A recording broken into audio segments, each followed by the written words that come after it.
দেশে প্রথম NG electronic ফেরি ভেসেলের পথ চলা শুরু হচ্ছে বাংলায়। আগামীকাল বৃহস্পতিবার বিকেলে মিলেনিয়াম পার্ক থেকে এই অত্যাধুনিক ই ভেসেলের আনুষ্ঠানিক উদ্বোধন করবেন মুখ্যমন্ত্রী মমতা বন্দ্যোপাধ্যায়। বিদ্যুৎ পরিচালিত এই ভেসেলের তৈরিতে রাজ্যের খরচ হয়েছে প্রায় 6 কোটি টাকা। এ ব্যাপারে বুধবার রাত্রে টেলিফোন দা ওয়ালকে পরিবহন মন্ত্রী স্নেহাশিস চক্রবর্তী বলেন, পরিবেশ দূষণ কমাতে বিশেষভাবে সাহায্য করবে বিদ্যুৎ চালিত এই ভেসেল। এর পথে যাত্রীরা যেমন আরো বেশি সুরক্ষিত হবেন, তেমনি অনেক বেশি স্বাচ্ছন্দ্য অনুভব করবেন।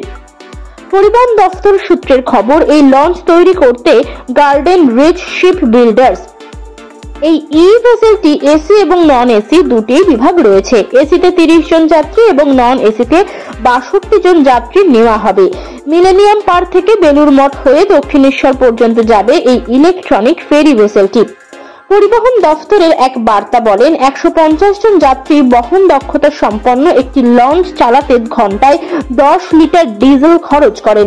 সেখানে ইলেকট্রনিক ব্যাটারি চালিয়ে এই ভেসেল 2 ঘন্টা পর্যন্ত বা 30 কিমি পথ একটানা চলতে পারবে। পরিবহন মন্ত্রী জানান, আগামী দিনে আরো 12টি ই ভেসেল এবং 12টি বার্জ চালানো হবে। এই জন্য প্রয়োজনীয় পদক্ষেপ করা হচ্ছে।